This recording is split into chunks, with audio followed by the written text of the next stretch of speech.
Senhoras e senhores do júri, obrigado. Já estamos juntos há pouco mais de 2 semanas. Se incluirmos a seleção inicial do júri, eu realmente agradeço a vocês. Tenho notado que todos vocês têm prestado muita atenção e feito anotações.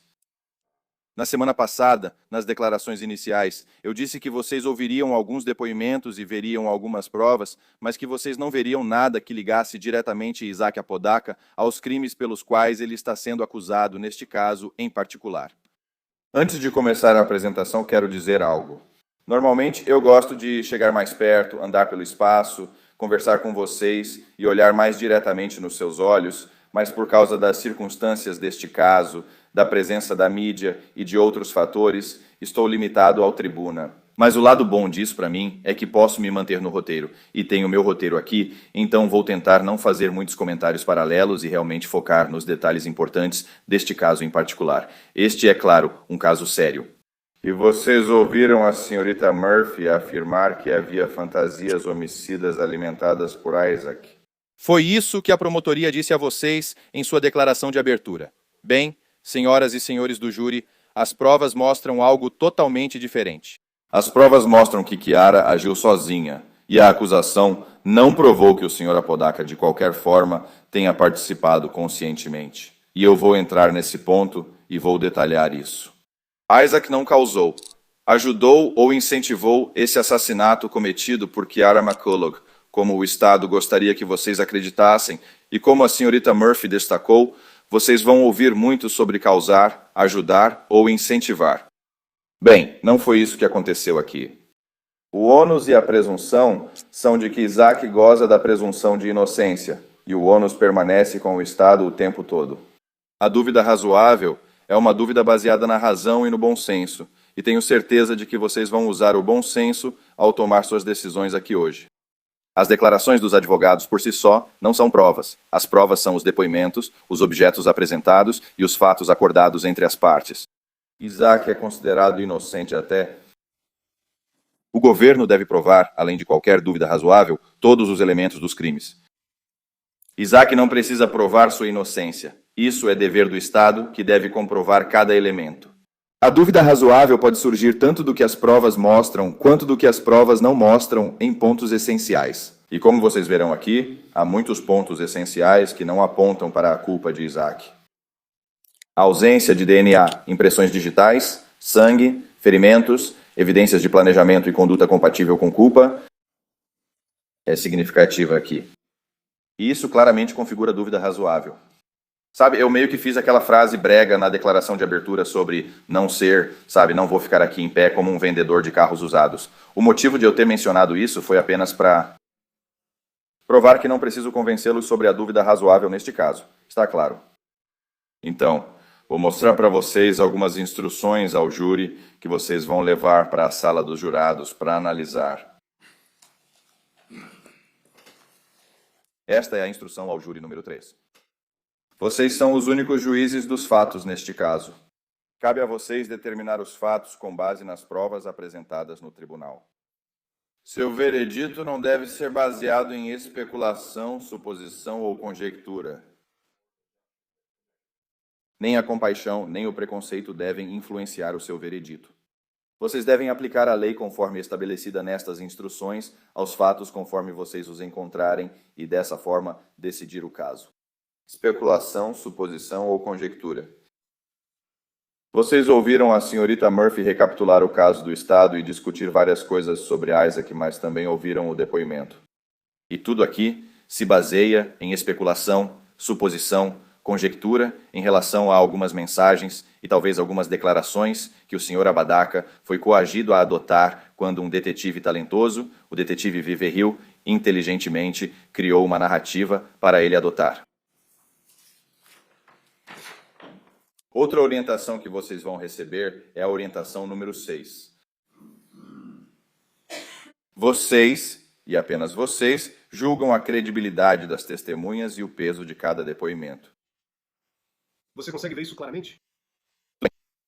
Ao determinar o crédito a ser dado a qualquer testemunha, você deve levar em conta a veracidade ou falsidade dela, sua capacidade e oportunidade de observar, sua memória, seu comportamento ao testemunhar, qualquer interesse, parcialidade ou preconceito que ela possa ter e a razoabilidade de seu testemunho, considerando todas as provas do caso. Agora, nós advogados gostamos de usar a palavra razoável e razoabilidade, mas vocês ouviram, quero dizer, houve várias testemunhas que vieram aqui.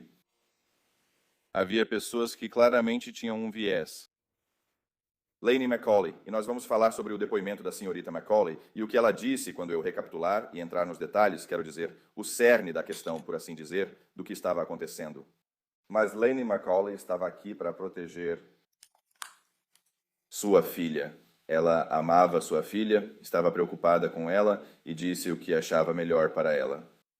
Você também teve outras testemunhas, como Kiara McCauley, e tenho certeza de que prestou atenção ao interrogatório direto da senhorita McCauley pela acusação. McCauley e meu contra-interrogatório, mas houve várias inconsistências. E eu vou entrar nos detalhes. E ela foi preparada e teve várias entrevistas diferentes, tanto com o Estado quanto com a polícia e seus advogados.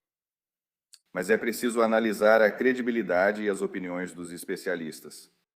Quanto ao Dr. Waldner, certamente é uma figura, mas você realmente precisa analisar o que ele testemunhou e o peso do seu depoimento, se realmente é legítimo.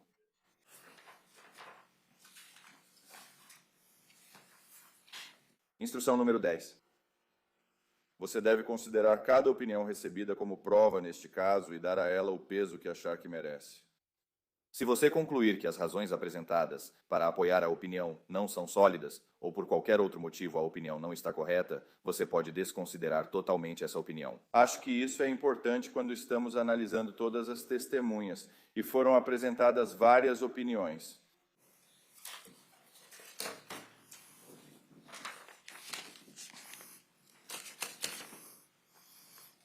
Agora, o Estado precisa provar todos os elementos dos crimes além de qualquer dúvida razoável, como discutimos nas instruções ao júri. Para que vocês considerem o réu culpado de homicídio em primeiro grau, intencional e deliberado, conforme acusado na primeira imputação, o Estado deve provar, além de qualquer dúvida razoável e para a satisfação de vocês, cada um dos seguintes elementos do crime. O réu matou Grace Jennings. Agora, vou reconhecer que o Estado está tentando prosseguir aqui com responsabilização como cúmplice. Certo. Mas o réu, como está acordado entre nós, uma coisa com a qual concordamos com o Estado, o réu não fisicamente esfaqueou Grace Jennings até a morte. Quem fez isso foi Kiara McCullough. Então agora estamos baseando tudo em algumas mensagens, talvez uma declaração que ele fez para o detetive V. Verrill, e apenas várias outras circunstâncias e testemunhos. E então esse grande velho... Narrativa do Dr. Waldner, de quem vou falar mais adiante. Mas o Dr. Waldner nem sequer se reuniu ou discutir isso com o Sr. Abadaco ou com a Sra. McCauley. E a importância disso é que, quando você está tentando formar uma opinião, você não precisa formar essa opinião, especialmente quando está fazendo uma opinião pericial sobre questões como coerção e controle entre duas pessoas diferentes. Você não precisa sentar e conversar com eles de perto, pessoalmente, saber o que está acontecendo, conhecer as suas, diferentes manias ou coisas que possam torná-los suscetíveis, ou talvez não propensos à coerção e controle, ou vice-versa. Como sabemos que Kiara McCauley não foi coercitiva e controladora com Isaac Capadaka? Que evidências temos de um lado ou de outro? O que estava acontecendo? Na verdade, temos evidências por meio de depoimentos e outras coisas de que Kiara estava meio que no comando de tudo. E Lainey McCullough, a mãe dela, um pouco controladora e meio que sua mentora, criou ela em meio a espadas e foi uma mentora para ela. E Kiara realmente viveu seu sonho e fantasia. Ela descreveu a espada como sendo uma espada linda. Segundo elemento, o assassinato foi com a intenção deliberada de tirar a vida de Grace Jennings ou de qualquer outro ser humano. Não há nada aqui mostrando que Isaac Gabardaka teve qualquer tipo de intenção deliberada. E eu vou falar sobre a instrução de responsabilidade do cúmplice daqui a pouco. Então, isso aconteceu no Novo México por volta de 29 de outubro de 2022. Nós não estamos negando que o assassinato ocorreu em 29 de outubro de 2020. Agora, a instrução sobre responsabilidade do cúmplice afirma que o réu pretendia que outra pessoa cometesse o crime. Esse réu tinha a intenção de que Kiara McCulloch cometesse esse crime? Não houve absolutamente nenhuma evidência, além de algumas mensagens de texto malucas que eu vou analisar e explicar aqui, que Isaac Apodaca tinha a intenção de que Kiara McCauley cometesse esse crime. Outra pessoa realmente cometeu esse crime. Estamos reconhecendo que Kiara McCauley cometeu esse crime. E então o réu ajudou, incentivou ou causou a realização do crime. Não há absolutamente nada. Eu quero que vocês analisem cuidadosamente essas mensagens. E eu vou revisar algumas mensagens específicas, e explicar para vocês por que não há nada que mostre que o réu ajudou, incentivou ou, de qualquer forma, certamente causou a realização desse crime. Agora, uma coisa que é importante para vocês, para eu discutir, é que, se vocês considerarem o réu não culpado de homicídio em primeiro grau, então há uma orientação sobre homicídio em segundo grau. Acreditamos, e acho que vai ficar bem claro quando vocês começarem a deliberar, que o Sr. Apodaca não é culpado de homicídio algum aqui. Mas vocês precisam considerar, e eu preciso mostrar, as instruções para homicídio em segundo grau. E isso retira a parte da intenção deliberada da análise. Então, o réu matou Grace Jennings. O réu sabia que seus atos criavam uma forte probabilidade de morte ou grave lesão corporal para Grace Jennings. Então, vocês sabem, eu realmente tenho a declaração de culpa aqui. Em breve mostrarei isso, mas a declaração de culpa da senhorita McCauley foi por homicídio em segundo grau. E certamente ela sabia que havia uma forte probabilidade de morte ou grave lesão corporal para Grace Jennings. Mas nada aqui mostra que a ré, de qualquer forma, teve algo a ver com querer Grace Jennings morta ou com a intenção de que isso acontecesse. E então, claro, voltaríamos às instruções do júri sobre responsabilidade de cúmplice ao incentivar e causar. E também há uma acusação de conspiração para cometer assassinato em primeiro grau, de forma intencional e deliberada, conforme acusado na segunda imputação. O Estado deve provar de modo a convencê-los, além de qualquer dúvida razoável, cada um dos seguintes elementos do crime.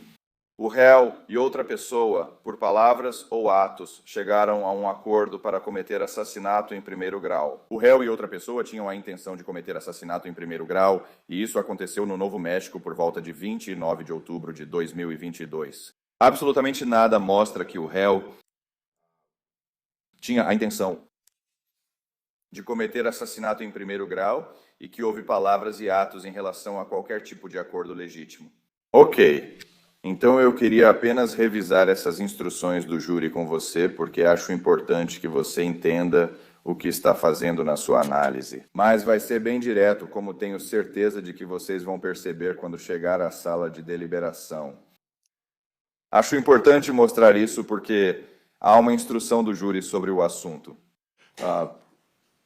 de como a intenção pode ser formada e outras coisas. E então, com o Dr. Wellner, o Estado insistiu nessa acusação de abril de 2022 que foi arquivada. E eu realmente apresentei isso, e isso mostra claramente que foi arquivado. E eu acho que também é importante para você entender isso quando estiver avaliando o depoimento do Dr. Wellner, porque o Dr. Wellner não tem ideia do contexto do que estava acontecendo em abril de 2022, além da análise dos arquivos e do depoimento dele. Quero dizer, basicamente ele está apenas repetindo o que foi dito, e ele foi, claro, pago, foi trazido de avião de Palm Beach, Flórida, pelo Estado, viaja pelo país para testemunhar quando é pago. E aí ele quer fazer essa grande análise. O caso em abril de 2022 foi arquivado. E não há nada em lugar nenhum na análise do Dr. Wellner que possa mostrar que ele realmente sabia o contexto desse arquivamento e o que ocorria ali. E então houve, é claro, a declaração de culpa da Kira, e ela se declarou culpada de homicídio em segundo grau e conspiração para cometer homicídio em primeiro grau. E ela tinha um incentivo aqui para testemunhar contra o Sr. Apodaca.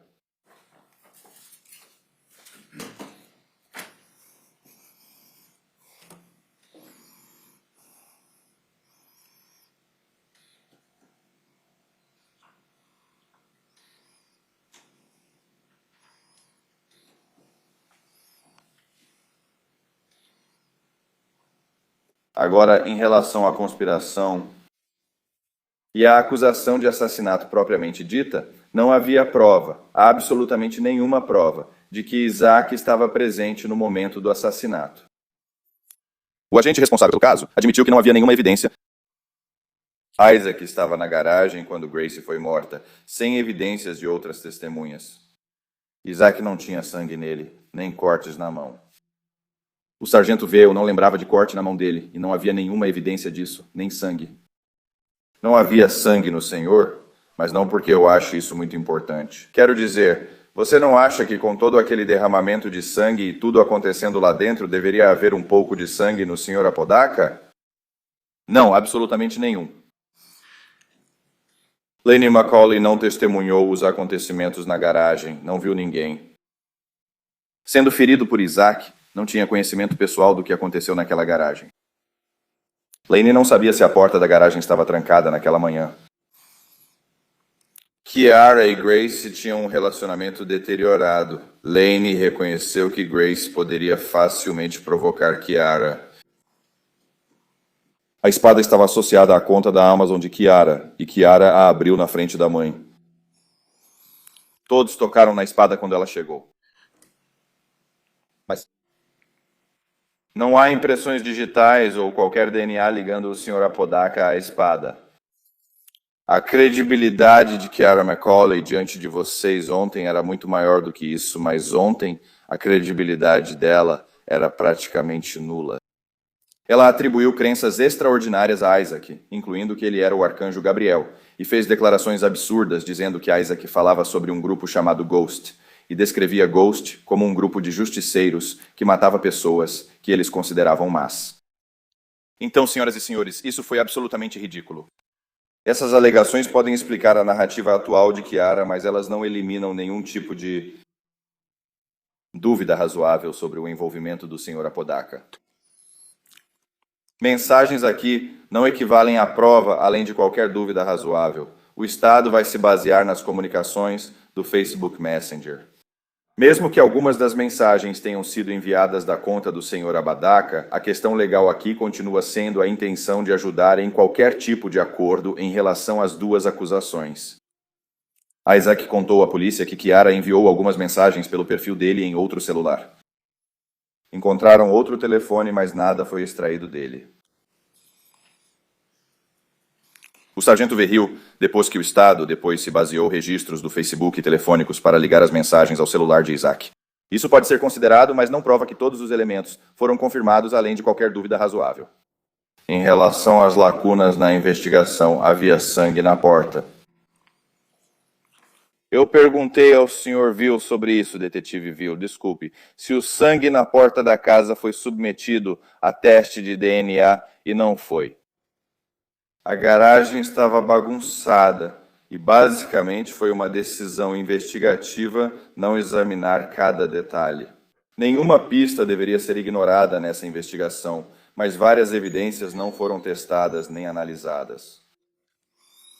Em um caso como esse, é muito importante que todas as evidências sejam devidamente analisadas. A senhorita McCauley afirmou em seu depoimento que não conseguia ouvir gritos vindos da garagem porque ela ficava a 27 pés de distância.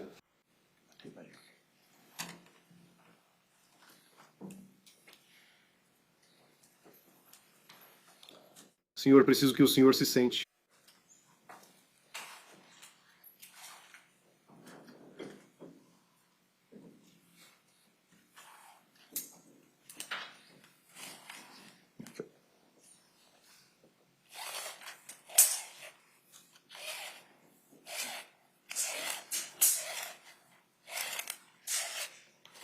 Claro, esta fita métrica tem aproximadamente 2,5 metros. Então estaríamos falando sobre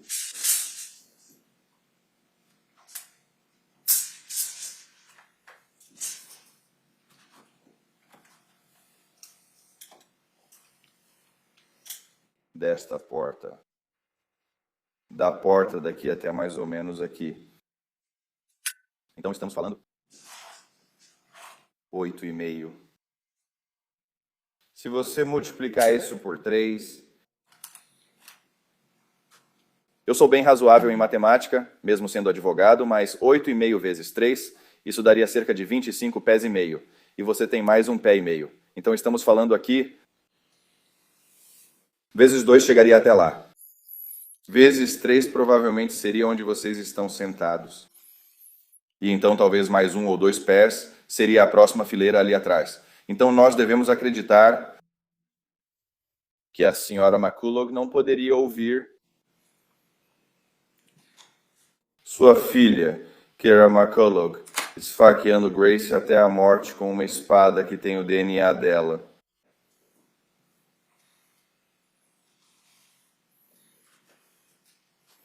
Dedo médio direito, DNA bem aqui, palma bem aqui do lado esquerdo, segurando assim pelo menos, e com certeza ela estava esfaqueando a senhorita Jennings até a morte por 2 minutos. Vamos tirar 2 minutos do relógio, são 11h55. Fique em silêncio até 11h57.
Tudo bem, 11h57, 2 minutos.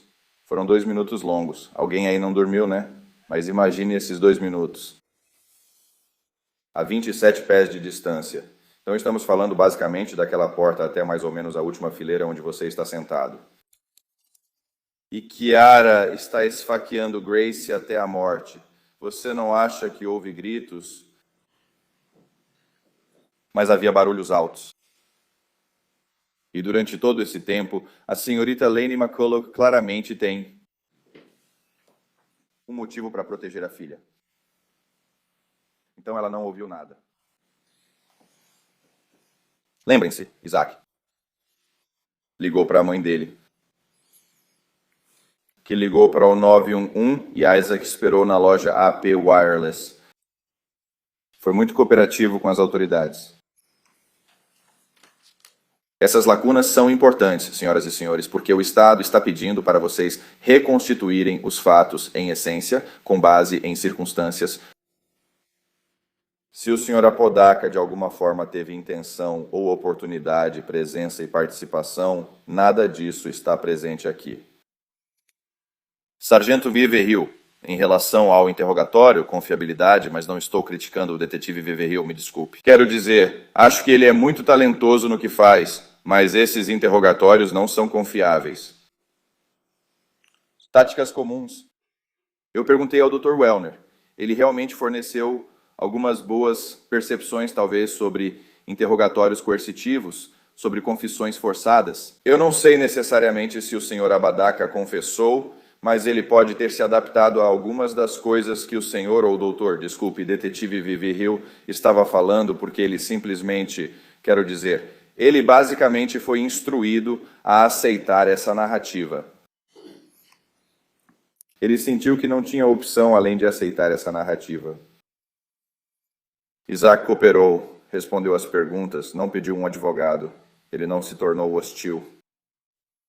Sargento Verrill também disse a Isaac que ele iria para a cadeia antes de entrevistar Kiara e antes de concluir a investigação. Sargento Verrill fez frases de pressão. Você pode ouvir e reproduzir isso na sala de deliberação. Provavelmente ouviu isso quando foi reproduzido diante de vocês. Mas o sargento Verrill fez frases de pressão como: cara, não sou burro. E acabou. Assuma. Naquele momento, o sargento Verrill não sabia se Isaac estava sem dormir. Ele não perguntou sobre medicamentos ou diagnósticos e não tinha preparo para reconhecer estresse psicológico. Ele não perguntou sobre educação, deficiência, dificuldade de leitura ou outras deficiências. No interrogatório, eles mostram pressão e confusão, mas nada além disso. Afirma corretamente que o Sr. Apodaca não estava, de forma alguma, aceitando qualquer responsabilidade neste caso. Ele apenas foi pressionado a aceitar uma narrativa. E o Estado também. Quer fazer toda essa argumentação girar em torno de coerção e controle. Você ouviu naquela entrevista. Ele pareceu coercitivo e controlador em algum momento? Quero dizer, odeio dizer isso, mas acho que estamos no meio de julho. Eu sei que aqui em Santa Fé é um pouco mais fresco do que em outras partes do país, mas Isaac não conseguiria nem me convencer a aceitar um ar-condicionado de graça em pleno julho. E ele não é coercitivo nem controlador. Ele não demonstrou nenhuma dessas características. Quero dizer, na verdade, ele só estava com medo e não sabia o que fazer. Concordava, de certa forma, com a narrativa que o detetive Vivi Hill tentava lhe impor? Agora, quanto à perícia, a doutora Helmer realmente comprovou que houve um homicídio. Ela explicou isso. Ela não disse nada sobre a culpa de Isaac. Grace teve mais de 20 ferimentos por objeto cortante. Mas a patologia não identificou Isaac como o assassino. O Dr. Helmer não pôde determinar o horário exato da morte, mas disse que levou cerca de 2 minutos. O horário declarado da morte, quero dizer, não foi o horário real da morte. Ela não tinha certeza, e o sargento Verrill admitiu que não fez análise forense independente para determinar a duração do ataque. E ele meio que apenas disse para Isaac, sabe, não foram de 30 segundos a 2 minutos. E a Isaac estava basicamente concordando com tudo o que o detetive Verrill estava dizendo para ele. Mas Emily Helmerich, a testemunha, testemunhou claramente que realmente levou cerca de 2 minutos. Este caso, senhoras e senhores, é sobre provas, não é sobre suspeitas. Novamente, suposição, conjectura, especulação. Não é sobre isso, não é sobre suspeitas. O caso não é sobre se algo terrível aconteceu com Grace. Aconteceu. O caso é sobre se o governo provou, além de qualquer dúvida razoável, que Isaac participou disso conscientemente. As evidências apontam para Kiara, sua espada, seu ciúme, como veremos, seu planejamento, suas mãos, seu DNA, suas impressões digitais, sua fuga, sua tentativa de limpar a cena e sua raiva acumulada por muitos meses e anos. As evidências não apontam para Isaac Apodaca. Isso é uma tragédia, mas não é prova de nada envolvendo o Sr. Apodaca. Estado... Foi provado, como mencionei na abertura, que alguns de nossos argumentos se sobrepõem. O Estado realmente provou que Grace Jennings foi vítima de homicídio. Não foi provado, o Estado não provou. Não provou, além de qualquer dúvida razoável, que Isaac Apodaca seja legalmente culpado de homicídio em primeiro grau ou cúmplice de qualquer tipo de assassinato ou culpa por conspiração. O agente responsável, detetive Verrill, admitiu que não há provas de que a Isaac estava na garagem quando Grace foi morta. Isaac não tinha sangue sobre si, nenhum corte nas mãos que o sargento Verrill lembrasse, nem sangue nas roupas. Lane McCauley não presenciou os acontecimentos na garagem, não viu Isaac machucar ninguém e não tinha conhecimento pessoal do que aconteceu naquela garagem. Lainey não sabia se a porta da garagem estava trancada naquela manhã. Agora Kiara e Grace tinham uma relação desgastada. Lainey concordou. Ela testemunhou que Grace podia facilmente provocar Kiara. A espada estava associada à conta da Amazon de Kiara, e Kiara abriu a encomenda na frente da mãe, Lainey. Sobre a credibilidade de Kiara, você a ouviu testemunhar. Ela mencionou de novo o arcanjo Gabriel, o grupo vigilante. Quero dizer, isso tudo é ridículo. Absolutamente nenhuma evidência foi apresentada de qualquer tipo de grupo, muito menos grupo Ghost ou qualquer coisa assim, muito menos que qualquer uma dessas coisas tenha sido discutida entre Isaac e Grace. Quero dizer, essas alegações podem explicar a narrativa atual da Kiara, narrativa conveniente, chame como quiser, mas elas não eliminam a dúvida razoável quando se trata do Sr. Apodaca.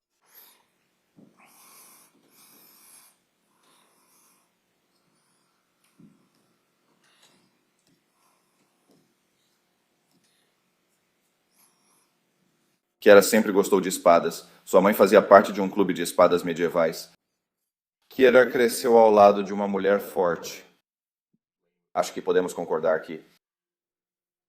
A mãe dela é uma pessoa forte, você viu como ela testemunhou.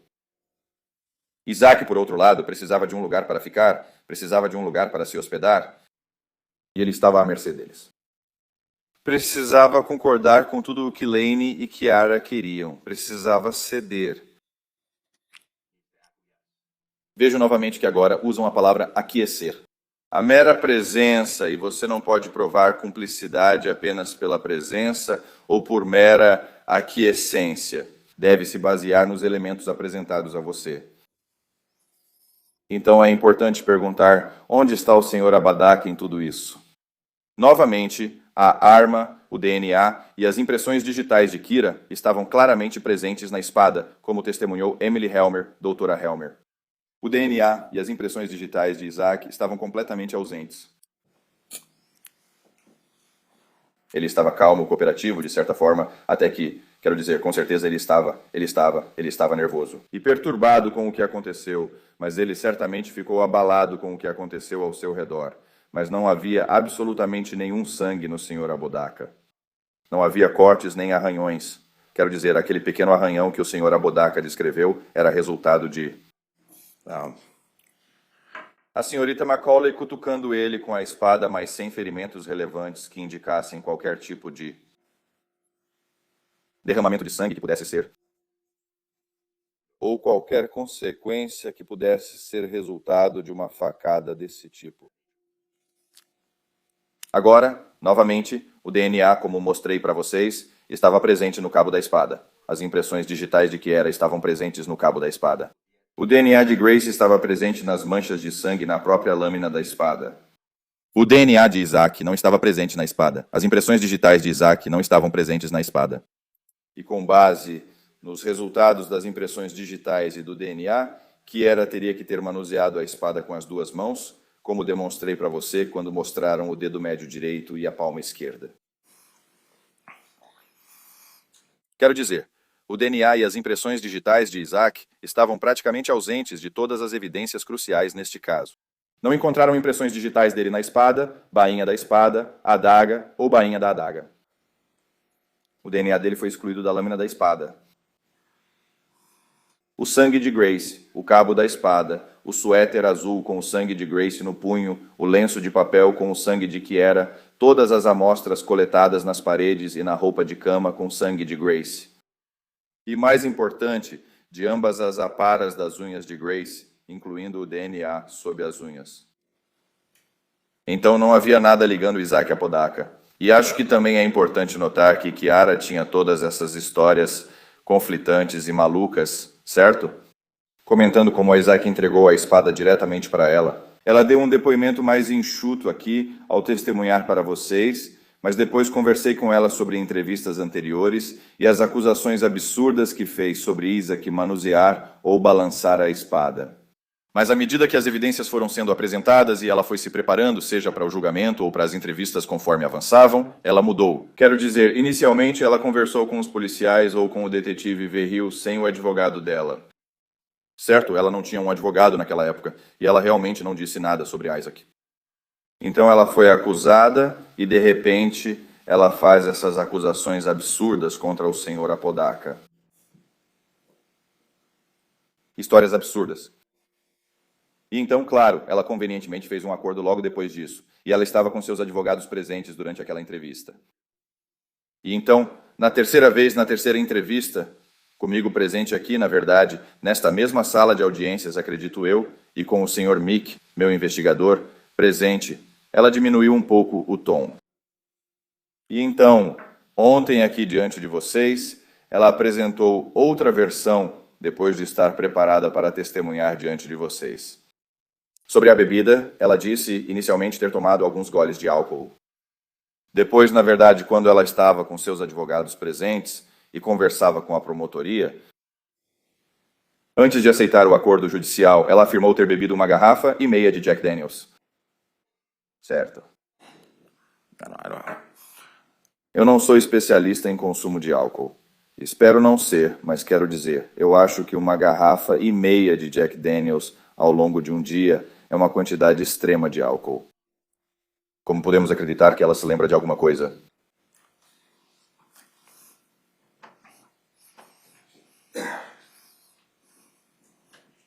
Meu médico testemunhou que Grace estava abaixo do peso e tinha cerca de 50 quilos, eu acho. 50 quilos, 1,75 m de altura. 1,5 garrafas de Jack, ou inicialmente ela disse alguns copos pouco antes de ser presa, ou alguns goles, me desculpe. E ontem ela disse uma pinta. Senhoras e senhores do júri, o depoimento dela não pode ser levado a sério de forma alguma. É completamente contraditório entre todas as entrevistas que ela deu. E é bem provável que ela estivesse realmente, mas realmente bêbada. Eu não sei. Talvez isso explique por quê. Ela esfaqueou alguém até a morte várias vezes. Quero dizer, alguém com um nível tão profundo de raiva assim só age com um nível extremo de provocação. Agora, a CSS Tena fez um ótimo trabalho com o laudo forense. Você viu isso com o trabalho forense e não encontraram o DNA de Isaac na espada nem em nada que o ligue a esse assassinato.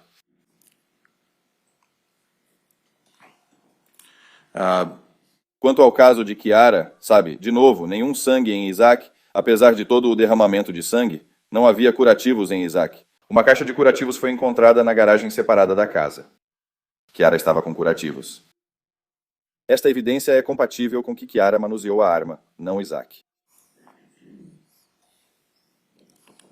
O Estado está tentando apontar e basicamente retratá-lo da pior forma possível, mas não há absolutamente nenhuma evidência de que ele tenha qualquer tipo de envolvimento nesse caso.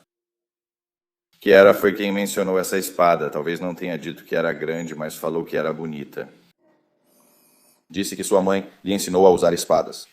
Ela realizou sua fantasia ao conseguir sua própria espada. A mãe da Kira novamente fazia parte desses clubes de espada e testes, e Kira testemunhou que a mãe dela era quase como uma mentora para... A espada é o objeto central do assassinato. Kiara está na espada, Grace na lâmina. Isaac não aparece em nenhum lugar, nem por DNA ou outro vestígio. O motivo e a raiva eram de Kiara. Kiara sentiu ciúmes de Grace e Isaac e agiu por raiva devido à forte provocação de Grace. Grace provocou Kiara por anos. Kiara mandou Grace pedir desculpas enquanto a esfaqueava até a morte, o que é importante notar. Quando você está em pé sobre isso, não vou ser dramático sobre a espada. É algo sério. Mas, quero dizer, Kiara está sobre Grace pedindo para ela pedir desculpas. Acho que você precisa pensar sobre isso por um segundo. Mas eles dizem que Isaac Apodaca, de alguma forma,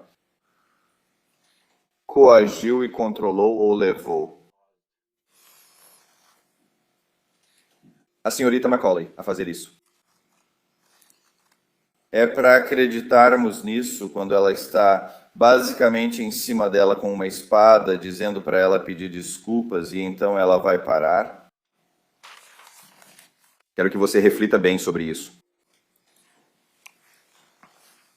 Quero dizer, usar uma espada como meu coadvogado, o Sr. Cameron, apontou. Quero dizer, Usar uma espada, nesse caso, demonstrou que Kiara estava cara a cara com Grace. Ninguém está atirando de longe com uma arma ou algo parecido. É algo corpo a corpo com essa espada. Você está esfaqueando alguém. A queima-roupa. Eu não posso te esfaquear daqui. Vou jogar uma espada em você, mas não dá, não dá. Não posso simplesmente te esfaquear daqui como poderia atirar em você com uma arma. Matar com espada é um ato íntimo, violento e pessoal. Ferimentos pós-morte. O Sr. Cameron também abordou isso. Segundo o IML, os 7 ferimentos na cabeça e pescoço ocorreram após a morte. O IML afirmou que os ferimentos pós-morte também poderiam ter matado Grace se ela estivesse viva. Senhoras e senhores, esse assassinato aconteceu com tanta fúria, tanta raiva, tanta paixão. Pela senhorita Macaulay. E como podemos acreditar que Isaac de alguma forma coagiu e controlou ela para fazer isso? É ridículo. Não faz sentido. As contradições de Kiara e o motivo de Laney Macaulay para proteger sua filha. Foram eles que orquestraram bem, me desculpe. Quero dizer, Laney Macaulay não orquestrou isso, mas claramente foram eles. Foram coercitivos e controladores com o Sr. Apodaca, que pode ter só mandado algumas mensagens ou feito um acordo porque precisava de um lugar para ficar.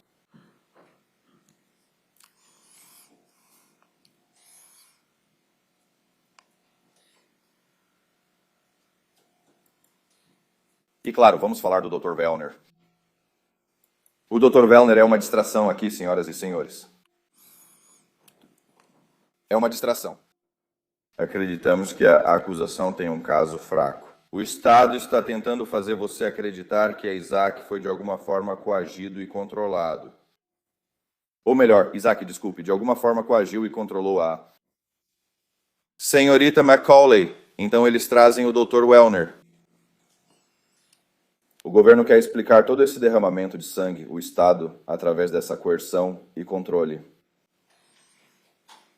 A espada, o DNA, as impressões digitais, os curativos, a máquina de lavar ainda funcionando, a fuga, o ciúme, o exame post-mortem, as feridas post-mortem, desculpe, tudo aponta para Kiara agindo sozinha. As evidências físicas, novamente, não ligam Isaac à espada. Isaac não tinha sangue nele. Isaac não tinha cortes de verdade. Kiara fugiu enquanto Isaac cooperou. Kiara tinha a espada, o motivo, o plano, o DNA, as digitais e a raiva. O depoimento do especialista Dr. Wellner deve ser visto com cautela, senhores do júri. Ele é um especialista, eu reconheço isso. Mas como eu disse antes, ele viaja pelo país. Ele foi trazido de avião aqui de Palm Beach, Flórida. Deu seu depoimento para o Estado. Ele foi pago pelo Estado para fazer esse argumento sem entrevistar os envolvidos nesta situação. Sem investigar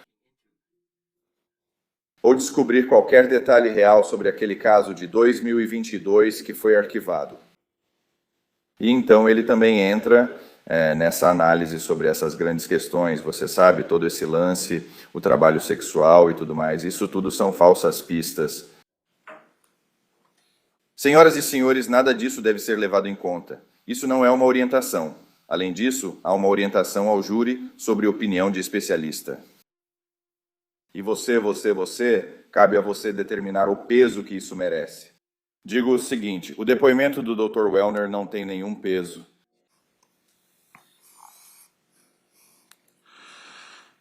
Então, senhoras e senhores, quero dizer, o governo não provou que Isaac cometeu os crimes alegados aqui. Kiara encomendou a espada. Isso foi resultado de ciúmes. Suspeita não é prova. Associação não é prova.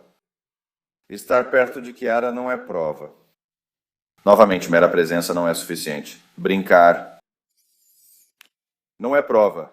Eu não quero usar o termo hipérbole, mas quero dizer, certamente, sabe, não podemos realmente levar essas mensagens a sério. Precisamos considerar as mensagens em seu devido contexto. Grace Jennings era ex-namorada de Isaac, com quem manteve relação amigável. Grace entrou em contato com Isaac de forma proativa, procurando um lugar para ficar, e foi recebida na casa deles. Na verdade, não havia nenhuma evidência de qualquer conflito pré-existente real envolvendo Isaac. Certamente havia um conflito pré-existente entre Kiara e Grace, mas nada envolvendo Isaac. Então, você pode falar sobre intenção no mundo real e essas mensagens de texto, bravatas por mensagem. Quero dizer, na conversa de texto, às 12h54, Isaac disse explicitamente para Kiara, na conversa, mostrar compaixão e rejeitar a violência. Depois tem aquela mensagem bizarra que o Estado quer falar sobre subir de posição, chefes do mercado negro, pagamentos em Bitcoin e tudo isso. Isso é basicamente uma câmara de eco. Não é nada legítimo em relação a qualquer intenção que o Sr. Apodaca tivesse de fazer qualquer coisa contra a senhorita Jennings. Isaac mandou uma mensagem explicitamente às 5h59 da manhã dizendo: sim, eu quero ajudar. Mas eu não posso te orientar a fazer isso. Mas depois ele desistiu. Ele disse: ela tem um parceiro volátil. Ela está passando por delírios. É só dizer a ela o que quer ouvir. É como: eu não posso te ajudar. Eu não quero, ele não quer ter nada a ver com isso. Isaac geralmente tentava diminuir a tensão e discutir uma estratégia não violenta. Quero dizer, as mensagens de texto eu não vou amenizar. Elas são realmente perturbadoras, especialmente considerando o que aconteceu aqui. Mas não há nada que mostre que essas mensagens constituíam qualquer tipo de reconhecimento legítimo por parte do Sr. Apodaca de que ele estava pretendendo, incentivando ou causando, como a senhorita Murphy disse de forma articulada. Não havia nada que indicasse que ele estava pretendendo, incentivando ou causando que Kiara cometesse o crime. E mais uma vez, senhoras e senhores, lembrem-se, só estar presente ou concordar não torna alguém cúmplice de assassinato. Isso era sobre a espada de Kiara. Esse foi o plano de Kiara, o ciúme de Kiara, a raiva de Kiara, a fuga de Kiara, a limpeza de Kiara, o DNA de Kiara, as digitais de Kiara. Isso não teve absolutamente nada a ver com a participação consciente de Isaac. Não foi apresentada aqui nenhuma prova capaz de afastar qualquer dúvida razoável. Então, o Estado realmente comprovou uma estratégia aqui. Eles comprovaram que havia suspeitas, mas não que Isaac Apodaca é culpado, além de qualquer dúvida razoável. O único veredito aqui, senhoras e senhores, é inocente de homicídio em primeiro grau, inocente de homicídio em segundo grau e inocente de conspiração para cometer assassinato. O Estado está pedindo que vocês ignorem essencialmente o que está faltando neste caso e desviem o olhar do que está presente. Para decidir se alguém é culpado, além de qualquer dúvida razoável, avaliem as provas e a ausência delas, que é clara neste caso. O único veredito aqui, senhoras e senhores, é novamente a absolvição de todas as acusações. Obrigado pelo seu tempo. E em nome da minha equipe de defesa, Sr. Cameron, Isaac Apodaca e Sr. Mick, agradecemos o trabalho que vocês fizeram e estão dedicando a este caso. Obrigado. Senhoras e senhores, nós estamos